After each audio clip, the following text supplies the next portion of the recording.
Il est présentement midi, on va commencer. Bonjour à tous, je me présente, je suis Samuel Saint-Amour, je suis étudiant au doctorat en santé et société à l'UQAM. Je m'intéresse à l'effet de l'activité physique sur la santé mentale.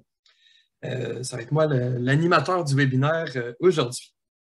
Je vous souhaite la bienvenue à ce webinaire intitulé Prévalence, comorbidité psychiatrique et taux de mortalité parmi les personnes diagnostiquées avec un trouble lié aux substances, ce que les banques de données administratives québécoises nous apprennent.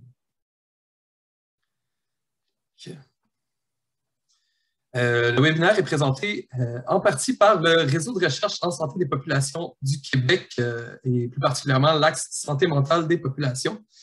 Le RRSPQ, pour faire en bref, c'est plus de 150 membres chercheurs, associés et étudiants. C'est des thématiques diversifiées autour de la santé mentale des populations, opportunités de soutien financier pour les membres chercheurs et étudiants et plusieurs opportunités de transfert de connaissances comme ce que nous avons aujourd'hui. Donc, le réseau a été créé en 2014. Le but est de favoriser la recherche en santé mentale des populations, donc particulièrement pour l'axe santé mentale, l'avancement et le partage des connaissances dans une visée de prévention, de traitement et d'optimisation des services pour cette clientèle. Le webinaire d'aujourd'hui est aussi présenté par le Réseau québécois sur le suicide, les troubles de l'humeur et les troubles associés, dont nous avons une coordonnatrice présente aujourd'hui, Chérine et Ibrahim. Merci de votre présence aujourd'hui. Donc, la mission du RQSHA, c'est de promouvoir la recherche multidisciplinaire et interprofessionnelle sur le suicide, les interventions pour sa prévention et son traitement, l'accroissement des connaissances relatives aux aspects neurobiologiques, cliniques, ainsi qu'au transfert des connaissances, concevoir, développer des plateformes, des banques de spécimens et des outils communs. Les visions et objectifs, c'est de promouvoir la recherche multidisciplinaire et interprofessionnelle sur le suicide, les interventions, sa prévention et son traitement. Ça se rejoint pas mal. Donc, je ne sais pas s'il y a eu un petit copier-coller sur la diapo. Donc, le réseau a été créé en 2009, a été renouvelé en 2013 et en 2019, compte plus de 200 membres étudiants, 55 membres réguliers, 200 membres associés et 10 membres partenaires. Le réseau est financé par le Fonds de recherche du Québec en santé, le Fonds de recherche du Québec société et culture. Donc, les objectifs du réseau avec ses 4 axes et 4 plateformes sont détaillés encore une fois sur la diapo. Et le réseau joue un rôle actif dans les activités de transfert de connaissances dans lesquelles il collabore activement avec d'autres organismes tels le ministère de la Santé et des Services sociaux et l'Institut national en santé publique du Québec. Finalement, le webinaire d'aujourd'hui est aussi présenté par Calaxia. Calaxia, un réseau dédié à la mobilisation des connaissances en santé mentale des populations. Donc, Calaxia est un réseau mettant en valeur les connaissances en lien avec la santé mentale des populations auprès d'un public diversifié comme les gestionnaires et les professionnels œuvrant en santé et services sociaux, puis dans le milieu communautaire. Cette mise en valeur se fait notamment par des dossiers thématiques, des webinaires, des publications brèves et des ressources en ligne. Pour plus d'informations, vous pouvez consulter leur site web. Ils ont aussi une présence sur plusieurs médias sociaux. Donc, Calaxia, c'est aussi 18 dossiers thématiques, plus de 40 experts collaborateurs, dégustation de savoir, webinaires, quintessence, des publications brèves de transfert de connaissances, ressources, articles, rapports, sites web, etc. et un moteur de recherche. Donc, notre conférencier, professeur Christophe Yun, je suis désolé si je prononce mal le nom de famille. Christophe Yun est chercheur d'établissement à l'Institut universitaire sur les dépendances et professeur associé à l'École de psychoéducation et au département de psychiatrie d'addictologie à l'Université de Montréal. Ses travaux portent sur les habitudes de consommation, la conduite sous les effets de substances psychoactives et l'utilisation des services par l'analyse de banques de données clinico-administratives. Donc, avant de débuter, je vous informe que la séance est enregistrée et sera par la suite disponible sur la chaîne YouTube de Santé mentale des populations du RRSPQ, de Calaxia et du RQSH. Tout au long de la présentation, nous vous invitons à écrire vos questions dans le module questions et réponses ou question and answer, Q&R, Q&A, selon la langue dans laquelle vous avez Zoom, qui est située en bas de votre écran. On va avoir une période d'échange à la fin du webinaire. Certaines informations complémentaires sont mises à votre disposition dans la section clavardage. Pour d'autres questions, donc les problèmes techniques, tout ça, vous pouvez écrire directement dans le module converser, donc ou chat. Puis Alexandra, qui est co-coordonnatrice de l'Axe santé mentale, qui pourra répondre à vos questions. Donc, professeur Yun, à vous la parole. Bonjour à tous. Aujourd'hui, je vais vous présenter un peu sur les banques de données administratives et vous présenter un peu les données de multiples recherches que j'ai faites à ce sujet. Donc, je vais essayer de partager mon écran. Ce ne sera pas long.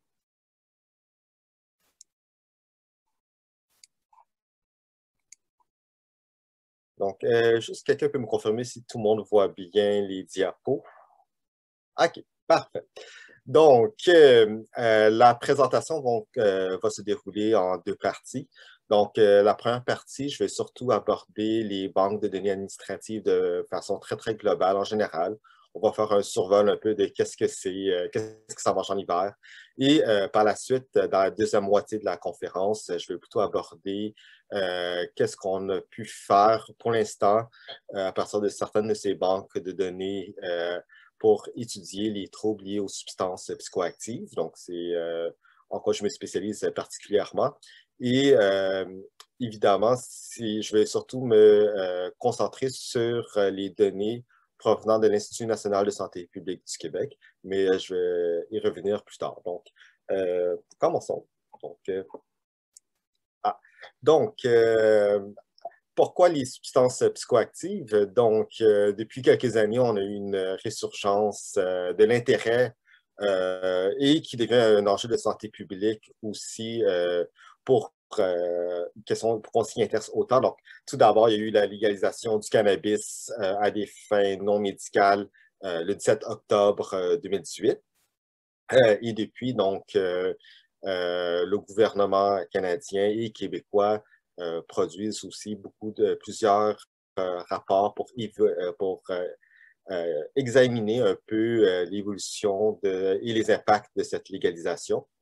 Depuis bientôt une décennie, nous avons donc une crise des opioïdes qui a surtout commencé du côté de la côte Pacifique et qui est venue tranquillement à nous. On dit d'abord une crise des opioïdes, mais qui s'avère surtout être une crise des surdoses. Donc, ce n'est pas spécifique aux opioïdes, mais aussi à d'autres substances. Notamment, l'Institut national de santé publique dresse un portrait évolutif de la situation aussi que vous pouvez aller voir sur leur site web. Et un autre sujet qu'on porte moins attention dans la sphère de la santé publique, mais qui peut réintéresser éventuellement plus au niveau de la santé mentale ou de la psychiatrie, c'est la réémergence des psychédéliques, dont le LSD, les champignons magiques, pour traiter certains troubles mentaux comme la dépression ou l'état de stress post-traumatique. C'est très populaire, notamment aux États-Unis, avec certains blogueurs, certains auteurs comme Marco Pollan, qui a beaucoup écrit sur le sujet. Donc,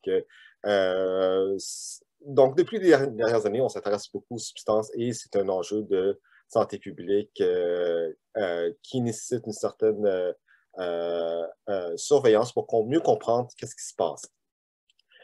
Donc, il existe plusieurs manières d'étudier la question.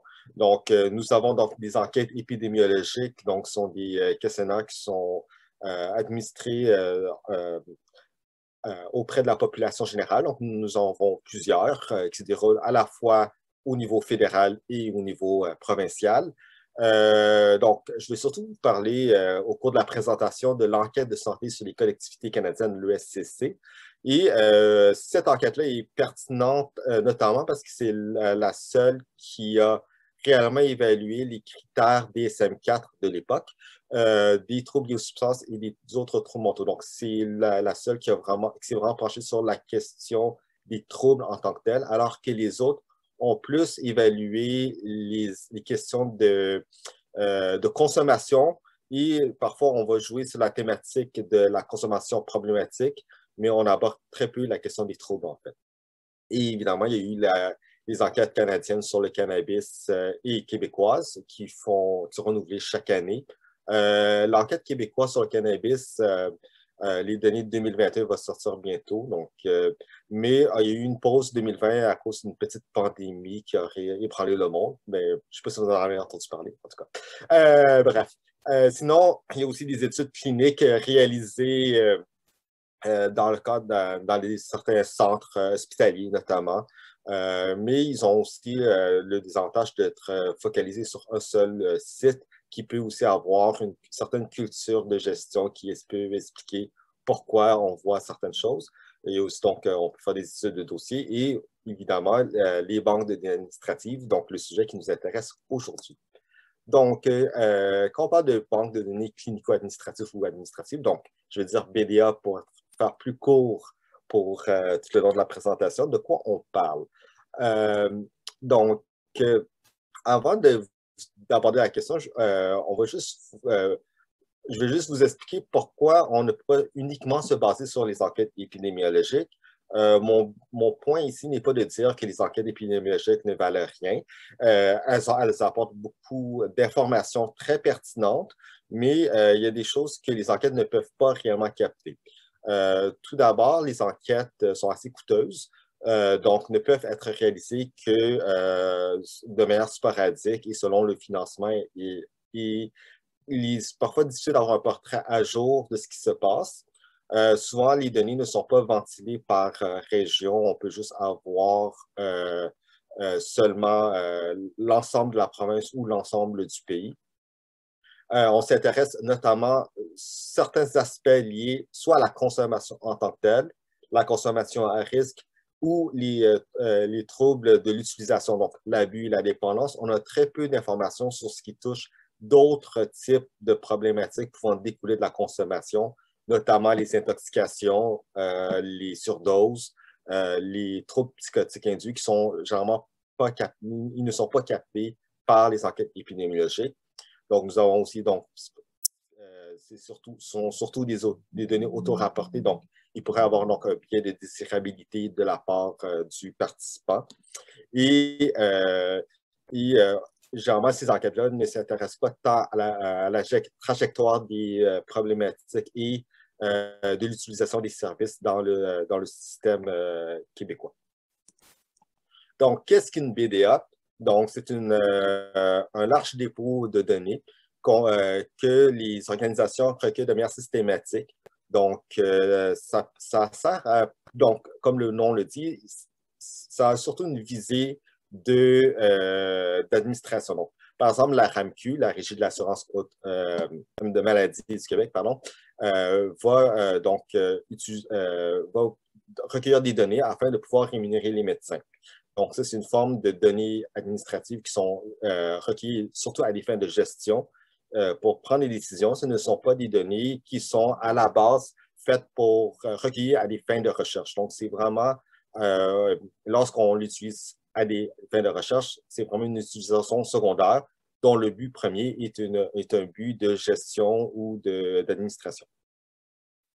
Donc, là, il y a souvent un mélange dans les termes.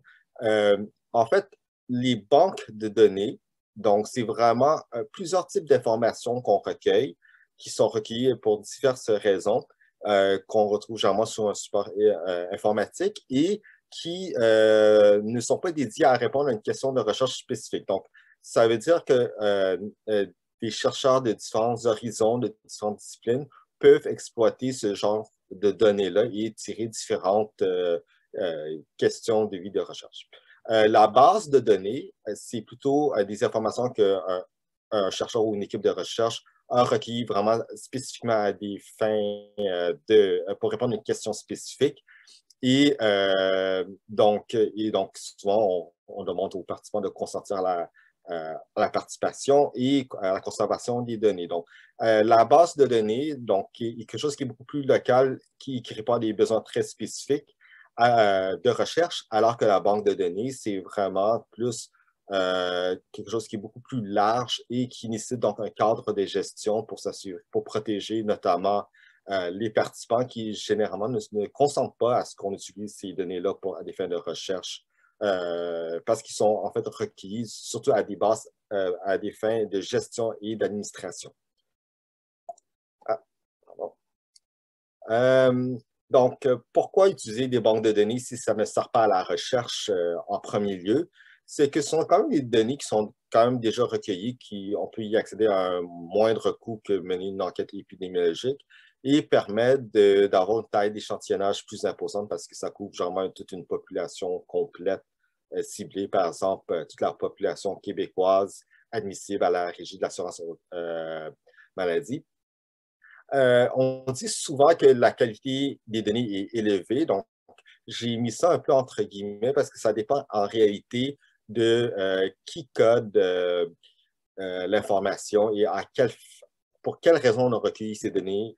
Mais en même temps, on dit souvent que ce sont des données qui sont légèrement plus objectives parce que ça renseigne sur ce qui a été fait dans la réalité. Donc, par exemple, le fait de poser un diagnostic plutôt que ce que les gens disent être ou prétendent faire. Comme c'est à des fins administratives et de gestion, donc les mises à jour sont souvent fréquentes. Il y en a qui le font sur une base quotidienne ou hebdomadaire. Ce sont des données qui couvrent de longues périodes. Donc, par exemple, la Régie de l'assurance maladie remonte jusqu'en 96, par exemple, et c'est encore recueilli aujourd'hui. Et au Québec, il est possible de jumeler plusieurs banques de données administratives ensemble pour faire un portrait des trajectoires à travers les différents services qui composent notre système de santé.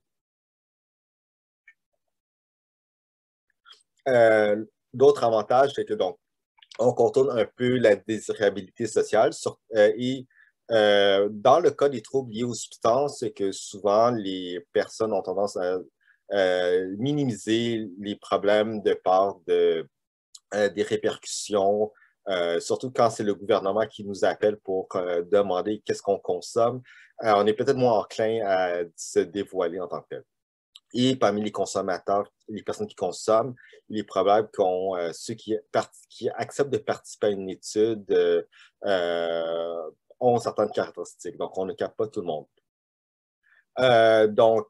L'avantage des banques de données administratives, ça permet de rejoindre une certaine branche de la population qui nous intéresse et ça permet aussi de couvrir d'autres enjeux que les enquêtes peuvent ne pas aborder. Donc, on peut couvrir, par exemple, les maladies physiques en plus des troubles mentaux.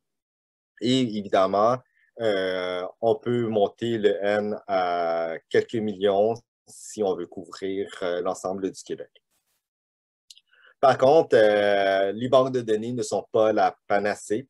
Il y a plusieurs limites. Donc, j'ai évoqué tout à l'heure le problème lié à la qualité des variables. Donc, ça dépend quel bénéfice que la personne va retirer de fournir l'information. Donc, par exemple, un médecin généralement veut être payé. Donc, il est probable que la qualité de la donnée est plus fiable parce qu'il veut recevoir sa paie en bout de ligne. Par exemple, en contrepartie, les intervenants psychosociaux qui doivent remplir fournir des données administratives, mais qui ont l'impression de se faire contrôler par un gestionnaire, qui ont l'impression que eux-mêmes, ils ne retirent pas un bénéfice. Généralement, la variable est de moindre qualité parce qu'il n'y a pas vraiment d'incitatif pour bien fournir une information de qualité. Évidemment, comme je l'ai souvent répété, ce ne sont pas des données requises à des fins de recherche. Donc, il y a plusieurs informations qui nous manquent. Par exemple, on a peu de données sur le bien-être, la qualité de vie, leur perspective en tant que telle. Donc, ce sont vraiment des données froides, entre guillemets, liées plus sur des codes administratifs. Aussi, ce n'est pas parce qu'une donnée n'est pas présente dans une banque que l'événement ne s'est pas produit, c'est aussi un effet de codage. Si la personne qui fournit la donnée, que ce soit le médecin, l'archiviste, l'intervenant, s'il ne fournit pas la donnée, il est possible que c'est juste parce que la personne n'a pas senti le besoin de le mentionner, mais ça ne veut pas dire que l'événement ne s'est pas produit. Le problème, quand on gère des échantillons très élevés, très haut, très élevé, c'est que tout devient rapidement statistiquement significatif, mais ce n'est pas parce que c'est statistiquement significatif que ça a une valeur clinique. Donc, l'interprétation est importante de bien considérer qu'est-ce qui est important sur le terrain en tant que tel, et pas juste regarder rapidement les pics, parce que rapidement, tout devient significatif. Et évidemment, les cas diagnostiques, les cas sont basés sur les cas diagnostiques. Donc, il y a des gros biais que je vais vous parler tout à l'heure liés à notre classification actuelle. Et il est probable aussi que les médecins ne sont pas des êtres parfaits. Ils sont très bons, mais ils ne sont pas parfaits. Donc, il est probable aussi qu'ils fassent des erreurs dans leur codification et dans leur classification. Donc, on n'est pas à l'abri d'erreurs, en fait. Et donc, on peut utiliser les banques de données pour différentes raisons, que ce soit pour faire des sortes d'enquêtes épidémiologiques populationnelles, des études épidémiologiques, suivre l'incidence, la prévalence de certains troubles, les comorbidités, les tendances temporelles à travers le système de soins. Donc, on peut évaluer la qualité des soins avec des algorithmes, des indicateurs de la qualité. On peut évaluer la mortalité, certains résultats de santé. Donc, est-ce que suite à une telle intervention, à un tel événement, par exemple, par rapport depuis la loi sur le cannabis ou depuis l'implantation des mesures sanitaires par la COVID, est-ce qu'il y a eu des changements dans telle population liés à la mortalité, les hospitalisations, par exemple? Et on peut aussi regarder les effets indésirables liés aux médicaments parce qu'il existe donc des fichiers liés aux services pharmaceutiques. Au Québec, donc, on en a plusieurs. Le ministère de la Santé et des Services sociaux en détient plus d'une soixantaine. Et évidemment, ce n'est pas un open bar. On ne peut pas juste rentrer, demander l'accès. Souvent, il faut passer par la Commission d'accès à l'information, la CAI, qui, eux, représentent un peu les gardiens de ces banques de données parce qu'ils représentent, entre guillemets, les participants, les usagers des services parce que, en fait, les usagers ne sont pas au courant qu'on utilise leurs données à des fins spécifiques de recherche. Donc, la CAI va agir un peu comme représentant pour vérifier que lorsqu'un chercheur, une équipe de recherche veut accéder à ces données-là, que ça respecte toutes les normes éthiques et de confidentialité et représente un peu donc les usagers dans leur consentement d'accéder à ces informations-là. Si on va à un niveau plus local, qu'on ne va pas dans les banques du ministère, souvent, il faut aussi demander la permission, l'autorisation des directeurs, directrices des services professionnels des différents établissements qui aussi agissent au nom des usagers, en fait. Donc, je vais vous survoler rapidement l'existence de plusieurs banques. Ce n'est pas une liste exhaustive, c'est juste pour vous donner une idée un peu de ce que nous avons et la présentation va être accessible plus tard, donc vous pourrez aller voir dans les liens qui sont fournis pour voir un peu le détail de l'ensemble des variables disponibles. L'idée ici n'est pas de faire un long inventaire, mais pour vous donner une idée générale. Donc, d'abord, nous avons une banque qui s'appelle donc Medeco, donc qui est une banque liée davantage qui informe sur les hospitalisations et les chirurgies d'un jour. Donc, on a plusieurs informations liées donc, au service prodigué, combien de temps que ça a duré, le type de séjour, quelle était la spécialité du médecin, est-ce que c'était un psychiatre, un gastro-entérologue, un homéopraticien. Les diagnostics sont codés en CIM-10 version canadienne. Donc, en date de 2021, maintenant, on peut monter jusqu'à 40 diagnostics selon le petit cadre normatif. En fait, les cadres normatifs sont les documents, en fait, qui expliquent un peu l'ensemble des codes utilisés dans un système donné, donc une banque de données. Donc, on a l'ensemble des valeurs possibles et l'ensemble des variables qui sont codées dans ce fichier. Et c'est avec cet outil-là que les archivistes vont aussi travailler pour fournir la bonne information.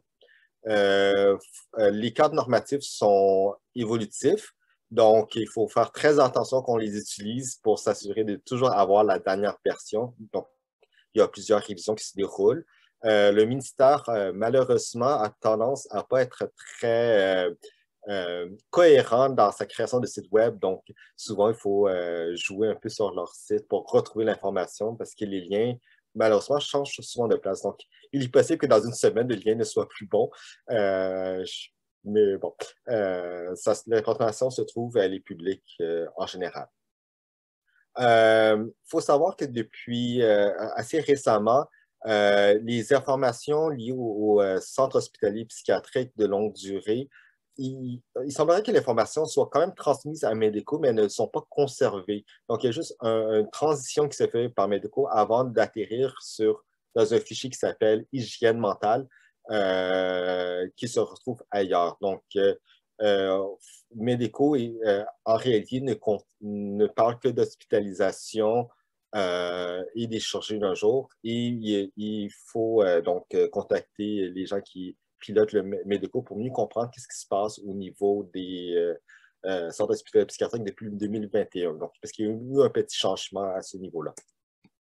ICLC, donc, comme le nom le dit, couvre surtout les services fournis par les CLC et certaines cliniques ambulatoires.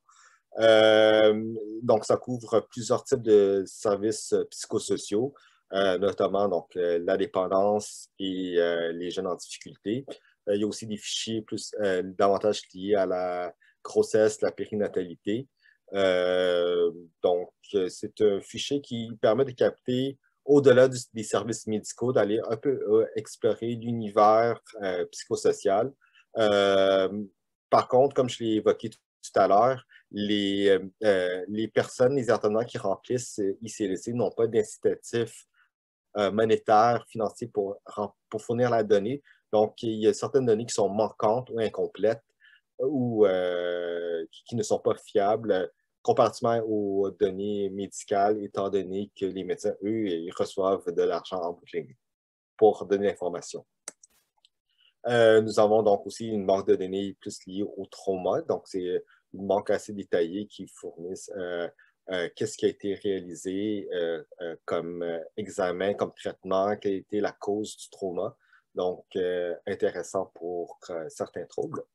Il existe aussi une banque commune des urgences qui donne aussi, donc, qui couvre, qui complémente l'information de la RAMQ et de Medico dans un certain sens. Il faut faire attention ici, c'est que la liste des diagnostics est limitée. Donc, nous n'avons pas tous les diagnostics possibles par rapport aux urgences. Donc, c'est là que le jumelage de données devient pertinent, étant donné qu'il y a certaines informations qui se retrouvent dans d'autres banques par rapport aux mêmes patients, aux mêmes usagers. Et finalement, il existe aussi le SIC-SRD, donc c'est le système d'information pour les personnes qui transitent par les centres de réadaptation en dépendance, donc c'est ça que CRD veut dire. Donc, on peut voir que ceci est un exemple, en fait, où un même système d'information contient différents fichiers qui se communiquent entre elles, mais pas tous. Donc, par exemple, ici, nous avons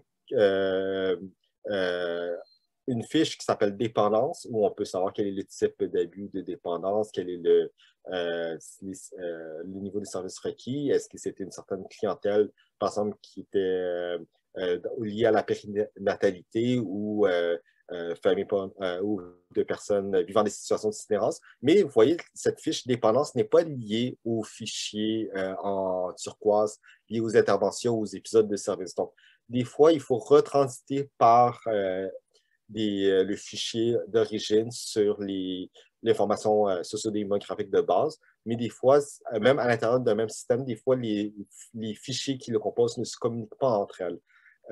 Donc, ceci est un autre problème qui peut exister. Les données, petit aparté, mais en même temps intéressant, il y a certaines données qui nous paraissent inutiles ou peu pertinentes à première vue, mais qui peuvent regorger d'informations. Je vous donne ici l'exemple du code postal. Donc, je ne sais pas si vous le savez, mais nos codes postaux au Canada ont une signification dans le choix des lettres et des chiffres. Donc, vous voyez ici, le premier caractère réfère à la province ou la région de la province quand on parle du Québec et de l'Ontario. Donc, quand on est dans le Grand Montréal, donc Montréal, Laval, tous nos codes postaux sont censés commencer par H. Si le deuxième caractère est un 0, on sait qu'on est en région rurale. Souvent, le 1 veut dire qu'on est au centre de la ville et plus qu'on s'éloigne, on tend vers le 9. Montréal est une exception, notamment où le 1 commencerait en fait à partir de Pointe-aux-Trembles et le 9 se dirige vers le West Island. Donc, on peut voir qu'il y a quand même des informations qu'on peut tirer quand même pour en savoir un peu plus sur les usagers. Et c'est à partir de, notamment avec le code postal, qu'on peut dériver un indice de défavorisation matérielle et sociale. Donc, à partir des informations du code postal et des données du recensement canadien de 2016, de 2021, on peut déterminer que pour une aire géographique où habite la personne, quelle est la moyenne des personnes qui ont, par exemple, un diplôme d'études secondaires, un emploi, leur revenu moyen par rapport à leur aire géographique qui comprend en moyenne 400 à 700 personnes. Donc, ils font la moyenne de ce que les gens ont répondu au recensement canadien pour ces 4 personnes-là et c'est attribué à la personne. Donc, vous voyez, c'est un exemple pour l'île de Montréal et les alentours, où on peut, donc, ces indices de défavorisation et apposés à la personne par rapport à son code postal. Et donc, il est possible donc de faire du jumelage de ces différentes bandes. Donc, là, je donne un exemple d'une de mes collègues, Marie-Josée Fleury, qui a fait un travail incroyable de jumeler les données de environ 32 000 personnes qui ont transité à travers les 14 centres de réadaptation dépendance au Québec. Donc, c'était 32 000 personnes qui ont utilisé les services en 2012-2013. Et elle a réussi à obtenir les données donc de Médéco, de la RAMQ, des urgences, et ainsi que du CQSRD, pour couvrir l'ensemble des données depuis 1996 à 2016, sur une période de 20 ans. Donc, on sort de l'univers des centres de réadaptation dépendance pour aller voir qu'est-ce qui pourrait se passer dans d'autres types de services. Donc, l'équipe de Marie-Josée Fleury, auquel j'appartiens aussi. Donc, on a commencé à faire plusieurs analyses là-dessus sur les données de 1996 à 2016 et nous sommes actuellement en train d'élargir le spectre en demandant les données de 2016 à 2021. Donc, si vous voulez plus d'informations à ce sujet, donc je vous invite donc de nous contacter pour mieux connaître là-dessus. Sinon, un autre type de jumelage de données, il existe donc le système intégré de surveillance des maladies chroniques du Québec de l'INSPQ, donc de l'Institut national de santé publique du Québec, qui jumelle le fichier d'inscription des personnes assurées, le fichier médicaux, donc le fichier d'hospitalisation, les services rémunérés à l'acte, donc c'est surtout les services en externe et l'urgence, le fichier des services pharmaceutiques pour certaines tranches de la population, ainsi que le registre des décès détenu par l'Institut de la statistique du Québec. Donc, le CISMA couvre la quasi-totalité de la population québécoise, donc autour de 98-99% de la population québécoise se retrouve finalement dans le CISMAC. Et il faut savoir que le CISMAC ne peut pas être utilisé à n'importe quelle fin. Ce sont surtout à des fins de surveillance et pour renseigner les acteurs de santé publique. On peut néanmoins répondre à certaines questions de recherche, mais il faut que ces questions-là s'intègrent à l'intérieur d'un mandat de surveillance de l'INSPQ.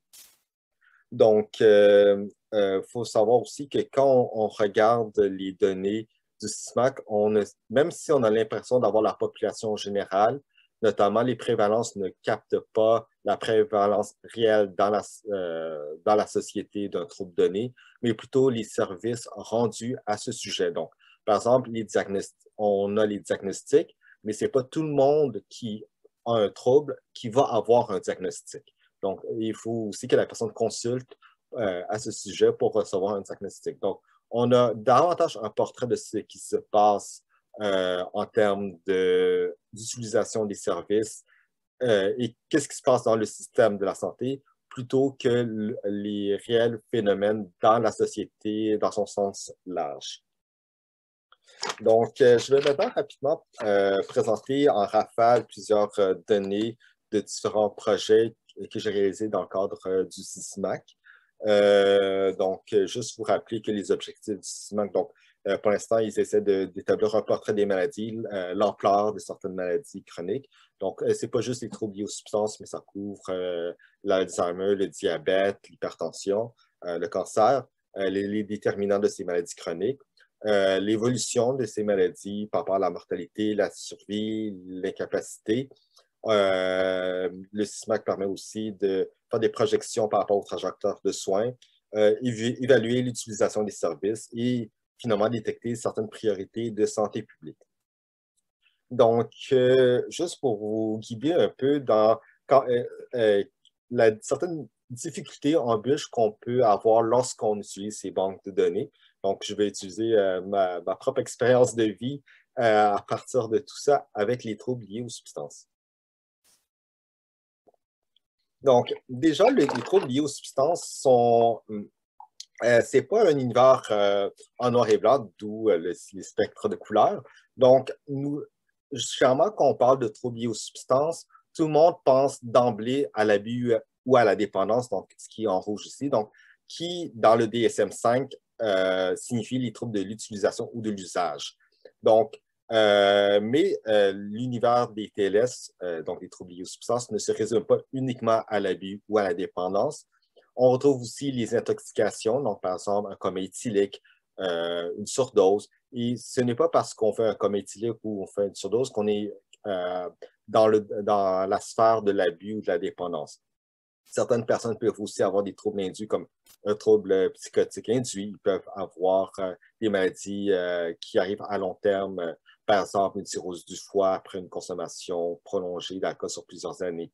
Donc, et généralement, ce qui est en bleu et en mauve, donc les intoxications et les troubles induits, sont rarement captés par les enquêtes épidémiologiques qui se concentrent uniquement dans le rouge, donc les troubles de l'usage. Ceci dit, le fait de consommer ne veut pas dire que les gens vont avoir un trouble non plus. Certaines personnes peuvent avoir une consommation non problématique, ils peuvent consommer. Donc, pensez à l'alcool notamment, ce n'est pas parce que vous buvez de l'alcool que vous avez un problème d'alcool. La consommation peut être même bénéfique pour certaines personnes.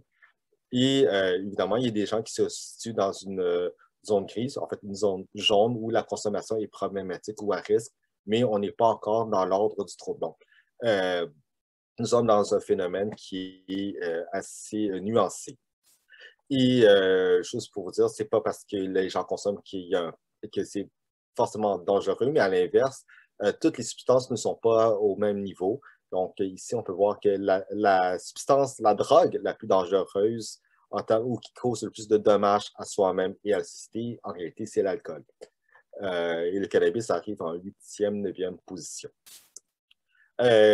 Pour encore réenchérir sur mon point, si on fait l'ensemble des données, des enquêtes épidémiologiques, on se rend compte que bien que la majorité de la population québécoise et canadienne consomme de l'alcool, seulement une minorité développe de l'abus et de la dépendance. Même chose pour le cannabis. Ainsi que d'autres substances, même les drogues de type opioïde ou les psychostimulants comme la cocaïne. Donc, il faut faire très attention lorsqu'on parle de consommation. La consommation ne veut pas dire que la personne a un trouble. Et vous pouvez voir aussi que dans les enquêtes épidémiologiques, on ne s'intéresse notamment qu'à l'abus ou à la dépendance. L'enquête québécoise sur le cannabis, eux, ils ont commencé à regarder les consommations à risque modéré ou élevé, mais on n'est pas dans l'ordre du trouble non plus.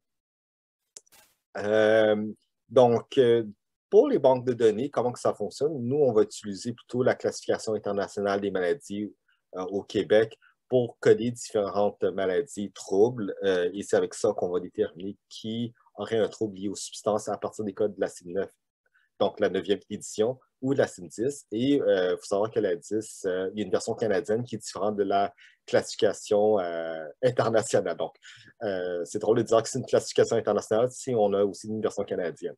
Vous pouvez voir, on peut coder à peu près n'importe où depuis la CIM10. Donc, si vous êtes un passager d'un vaisseau spatial, on peut vous coder. Donc, les banques de données ne s'opèrent pas vraiment sur la même temporalité. Donc, on peut voir que les fichiers rémunérés à l'acte, donc les services en externe, en ambulatoire ou l'urgence, on fonctionne encore avec la CIM9. Pour les séjours hospitaliers par Medeco, on a fait la transition au 1er avril 2006 de la CIM9 à la CIM10. Et les fichiers des décès, c'était au début du siècle, finalement, qu'on a fait la transition vers la CIM9 et la CIM10. Donc, malheureusement, on doit se balader entre deux systèmes de classification. Ici, je reviens plus tôt. Vous voyez, on passe de 7000 codes à 16 000 codes. Donc, il n'y a pas vraiment une concordance réelle entre ces deux classifications. Ceci est quand même problématique parce que dans le cadre des troubles liés aux substances et de la consommation, les choses vont très vite. Il y a des choses qui se produisent que les nosographies, donc le DSM ou la CIM, ne parvient pas à capter réellement. Donc, par exemple, si on est encore en CIM9, on peut difficilement capter l'univers des drogues de synthèse du GHB. Et vous voyez, même la salvia a eu le temps d'être popularisée avant d'être ajoutée aux substances réglementées. Donc, on a un problème que si on utilise encore la CIM9, on ne capte pas très bien ce qui se passe depuis les 3-4 dernières décennies. Et juste pour vous donner une idée, quand même, la CIM10 date de 92, la CIM10 canadienne de 2001, donc on est quand même 20 ans en arrière. Et la CIM11, elle a été rendue publique en 2019, mais sa mise en application est donc prévue pour le 1er janvier 2022. Donc, nous sommes quand même en décalage avec nos classifications actuelles par rapport à la réalité de ce qui se passe en temps d'histoire. Et comme je disais, il y a quand même une concordance imparfaite. Donc, à gauche, vous avez les codes CIM9 et à droite, vous avez les codes CIM10. Et vous voyez que je me suis arraché les cheveux pendant des mois à essayer de faire des concordances entre les codes. Et vous voyez que ce n'est pas très clair comment on peut, pour la même personne, utiliser deux classifications différentes. Malgré tout, on a quand même réussi à faire émerger des indicateurs pour les intoxications, les troubles de l'utilisation de l'usage et les troubles induits. On a fait deux grosses catégories, alcool et autres drogues, donc qui comprend donc la liste que vous voyez, cannabis, hallucinogènes, tranquillisants, opioïdes, benzo, antidépresseurs, solvants, cocaïne, amphétamines. Donc, on ne capte pas la consommation non problématique ou à risque. On capte surtout des entités diagnostiques qui sont des entités catégorielles. Donc, malheureusement, on n'est pas dans la nuance de la réalité. Donc, ça vous donne un peu une idée. Donc, c'est plein de codes qui nous permettent de suivre certains indicateurs. Donc, nous avons donc les troubles d'usage d'alcool ou d'autres drogues, les troubles induits et les intoxications et les équivalents CIM9, CIM10. Donc, ça, c'est une autre manière de le représenter. Donc, nous avons d'abord fait des études de prévalence. Il faut savoir que c'est la prévalence annuelle traitée ou diagnostiquée. Ça ne veut pas dire que ça représente donc ceux qui ont reçu un diagnostic. Ça ne veut pas dire la prévalence dans la population générale. Donc, il ne faut pas confondre les deux concepts. Donc, on voit ici que la tendance, c'est que les hommes ont plus souvent reçu le diagnostic que les femmes et que ce sont surtout les 65 ans et plus que les adolescents ou les jeunes adultes de 18-24. Ceci s'explique notamment par le fait que les personnes beaucoup plus âgées consultent davantage pour différentes raisons de santé, pour différents suivis. Donc, c'est plus facile de les capter aussi. Et il y a certains troubles induits, par exemple les cirrhoses, qui peuvent apparaître après plusieurs années de consommation, alors que c'est un fait plutôt très rare chez des adolescents. Donc, ceci renseigne davantage sur l'utilisation des services plutôt que la véritable présence des troubles dans la société. Il y a aussi pourquoi plus les hommes que les femmes. Il y a aussi un certain biais médical où on a tendance à accoler pour le même type de détresse psychologique des troubles externalisés, donc la consommation abusive chez les hommes et de l'anxiété dépression chez les femmes. Donc, il y a peut-être ça qui explique pourquoi le taux est plus élevé chez les hommes que chez les femmes. Je sais que les chiffres paraissent quand même assez minuscules quand on regarde comme ça, quand c'est des chiffres pour 1000, mais quand même, donc on parle de 8,6 pour 1000 en 2017-2018 pour l'ensemble de la population, mais quand même, ça représente 40 375 hommes et 23 495 femmes dans ces graphiques-là, en réalité, pour l'année 2017-2018 seulement. Ici, on parle de l'ensemble de la cohorte depuis 2001. Donc, ça, c'est la prévalence cumulée, donc qui est un peu l'équivalent, conceptuellement parlant, de la prévalence à vie. Donc, on parle ici de 304 970 hommes et 206 685 femmes qui ont reçu un diagnostic de troubles liés aux substances depuis 2001 à 2018. Donc, on peut voir que ce n'est pas une courbe d'incidence, c'est vraiment une courbe de prévalence cumulée. Donc, une fois qu'on est compté, on est compté à vie, finalement, dans cette définition-là. On voit aussi que les taux de mortalité varient selon les types de troubles. Donc, on voit qu'environ 18,5 femmes ayant un trouble lié aux substances pour 1000 sont décédées et c'est 20,8 pour 1000 pour les hommes. Et dans la population générale, on est plutôt autour de l'ordre du 6 pour 1000, en fait. Donc, on est quasiment 2 à 3 fois plus le risque de décéder que lorsqu'on a un trouble lié aux substances est quasiment 3 fois plus élevé que lorsqu'on a un trouble lié aux substances. Et il y a donc des différences qui émergent selon le sexe pour les différentes types de causes de décès. Donc, les hommes ont tendance à mourir d'autres causes de décès, mais donc ça, c'est tout ce qui n'est pas listé plus haut. Des troubles digestifs et de troubles de causes externes, donc c'est soit les surdoses, les empoisonnements, les lésions traumatiques, les traumas, les suicides. Les femmes, c'est aussi le suicide est très élevé comme risque relatif. Elles décèdent aussi davantage de troubles digestifs et d'infections. On a aussi, donc ça c'était les données québécoises, on a fait aussi la comparaison par rapport à d'autres provinces. Donc, j'essaie d'accélérer parce que je vois qu'il ne reste pas beaucoup de temps.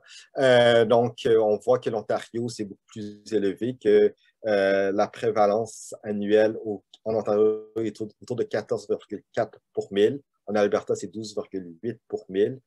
Nouvelle-Écosse, 12,7 pour 1000. Québec, 7,6 et Manitoba, en dernier, 5,4. Donc, il y a donc des variations interprovinciales sur la prévalence annuelle lorsqu'on l'ajuste pour l'âge. L'incidence est relativement stable dans l'ensemble des provinces, si ce n'est qu'une légère augmentation en Alberta et en Nouvelle-Écosse, alors qu'on est plutôt sur une stabilisation, une diminution au Québec, Ontario, Manitoba. Comme on l'a mentionné tout à l'heure, dans les 5 provinces, avoir un diagnostic de troubles liés aux substances fait en sorte qu'on a un taux de mortalité beaucoup plus élevé que dans la population générale. Et dans les causes principales, donc, en termes de nombre ou de représentation parmi les causes, effectivement, les tumeurs, les maladies de l'appareil circulatoire, les maladies cardiovasculaires, c'est beaucoup plus élevé, mais c'est beaucoup plus dans la population générale. Pour ce qui est des gens qui ont spécifiquement un diagnostic de TLS, on est plus dans les maladies de l'appareil digestif, donc et lié au trauma et au suicide. Et ceci est surtout alarmant, je dirais, pour le Québec où le taux est beaucoup plus élevé. Et finalement, je vais surveiller rapidement par rapport aux troubles concomitants, donc les comorbidités avec les autres troubles mentaux. Donc, ceci, vous le savez déjà que avoir les personnes qui ont par exemple un trouble psychotique ou un trouble bipolaire ont plus de probabilité d'avoir aussi d'autres troubles de l'usage, que ce soit d'alcool ou d'autres drogues, peu importe le type de vie qu'on utilise, que ce soit des enquêtes épidémiologiques ou des études de cohorte ou cliniques. Même chose pour l'anxiété et la dépression, beaucoup plus élevée chez les personnes ayant un trouble d'usage d'alcool ou de drogue. Et évidemment, même chose aussi avec trouble de la personnalité limite. Donc, on voit aussi, donc, ça répète un peu les autres diapos. Et ça, c'est le fait d'avoir à la fois un trouble lié à l'alcool et un trouble lié aux drogues, par rapport à juste avoir alcool seulement, augmente la probabilité, le risque relatif d'avoir des troubles de l'humeur, donc les troubles dépressifs, les troubles bipolaires, ainsi que certains troubles de la personnalité. Par contre, selon cette méta-analyse, ça ne ressort pas trop pour les troubles anxieux.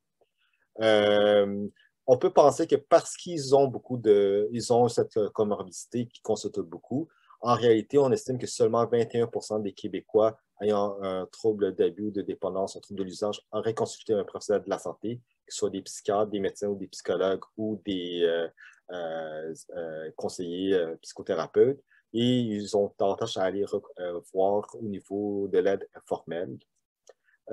Ces tendances, on le voit également aux États-Unis et à l'international, où que c'est pas parce qu'ils ont beaucoup de problématiques qu'ils consultent forcément. Par contre, le fait de cumuler le nombre de troubles augmente quand même notre probabilité de les consulter. Donc, par rapport au CISMAC, donc j'accélère rapidement. Donc, on voit que quand même, c'est beaucoup plus élevé chez les gens qui ont un trouble lié aux substances par rapport à la population générale, que ce soit les taux annuels pour les cas annuels de TLS ou cumulés. Donc, on voit quand même que le taux est 3 fois plus élevé pour tout trouble mental, en fait.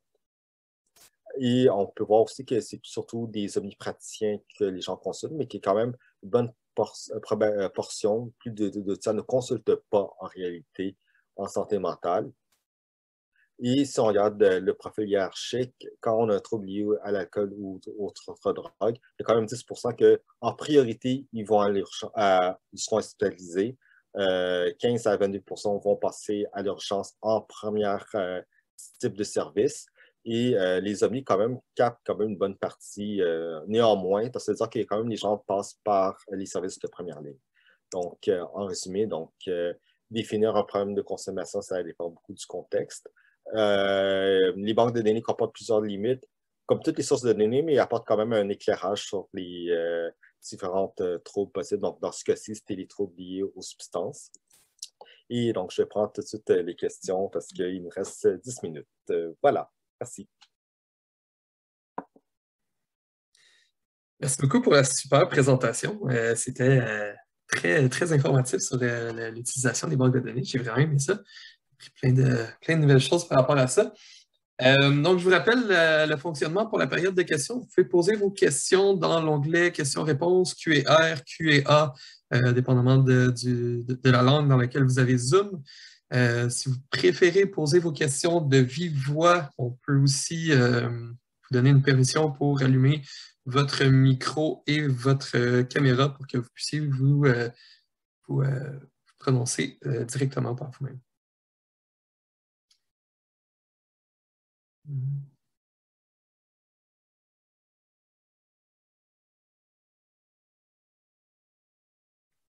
Ah, une question. Oui, on a une question de Léa Gentil.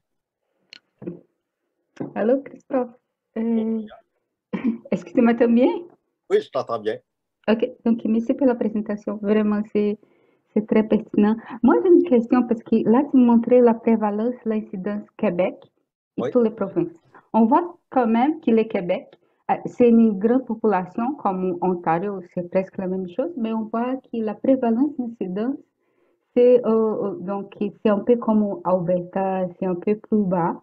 Ce n'est pas comparable comme Ontario. Est-ce que vous avez déjà pensé pourquoi, quels sont les facteurs qui pourraient influencer la prévalence, l'incidence? C'était un peu... La différence, je crois qu'elle réside plutôt dans les types de services qu'on donne d'une province à l'autre. Donc, il y a des variations interrégionales, interprovinciales dans l'offre des services. Il y a aussi, pour certaines substances, la consommation n'est pas la même. Par exemple, au Québec, et surtout Montréal, on est plus une société de psychostimulants, alors que dans l'Ouest canadien, on est pas davantage lié aux opioïdes. Donc, c'est lié au marché de ce qui est disponible, mais aussi par rapport à comment que les services s'arriment entre eux, varient beaucoup d'une province à l'autre. Donc, ça fait en sorte que les diagnostics qui en ressortent au final peuvent changer dans ce sens-là. OK. Merci beaucoup. Donc, on aurait une requête de Dr Lionel Cailleul pour remettre la diapositive sur l'interaction trouble de personnalité et substance. Est-ce qu'il y a peut-être une question qui va s'en suivre par la suite? Oui, je ne sais pas long.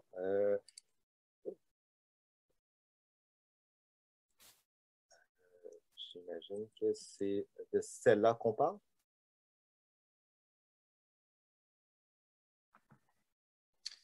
Ça doit être ça.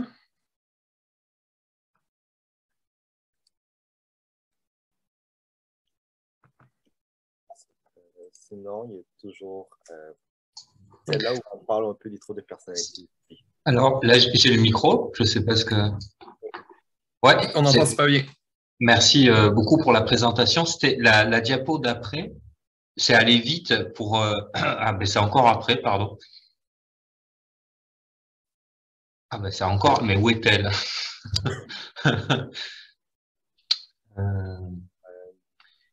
Il y en avait une où il y avait la personnalité... Ah, ben voilà, elle vient de passer. Si elle avait la personnalité schizoïde ou schizotypique, je ne sais plus, personnalité limite. Ah, OK, ici. Ouais, c'est allé un peu vite pour moi. Et du coup, j'avais du mal à l'interpréter. Je voyais qu'il y avait des fortes différences donc entre les différents diagnostics, et en particulier personnalité schizotypique, antisociale et limite. Est-ce que vous pourriez rapidement nous redire comment interpréter cette diapositive et pourquoi j'ai des différences si flagrantes en fonction des types de troubles de personnalité? Troubles de personnalité schizotypique, qui plus est, je pense que dans les banques, là, ça doit être relativement rare. Là, je sais pas comment ils ont fait ça. En fait, cette donnée-là ne provient pas de banques de données administratives en tant que telles, ça provient plus d'une recension de littérature. Donc, ils ont fait donc une méta-analyse et ils ont comparé des gens qui ont reçu à la fois un trouble lié à l'alcool et une autre drogue, donc ils ont un double diagnostic dans les substances, par rapport à des gens qui ont seulement reçu un diagnostic d'alcool. Donc, ils ont seulement une problématique d'alcool, mais pas des autres substances. Donc, c'est comme ça qu'il faut la lire. C'est le risque relatif. Ou, par exemple, pour l'ensemble des troubles de personnalité, c'est avoir à la fois un trouble lié à l'alcool et aux drogues augmente le risque de 2,7 fois plus qu'avoir un trouble lié à l'alcool seulement. Merci, c'est bien plus clair. Merci beaucoup. Merci. Parfait, on a une intervention de Mme Louise Ringuette dans le clavardage qui dit qu'un petit rappel pour que les services pharmaceutiques de la RAMQ ne comprennent pas les prescriptions qui transigent vers l'entreprise privée, donc les assurances collectives. Donc, un bien important lorsqu'on souhaite étudier les médicaments prescrits. Puis, on aurait peut-être une dernière question de Philippe Kerr. Donc, merci beaucoup pour cette excellente présentation. Pardon. Est-ce que ces banques de données contiennent des données biologiques? Donc, par exemple, des résultats de tests médicaux de routine des patients? En général, non, ce sont des données surtout administratives dans les données que je vous ai présentées principalement.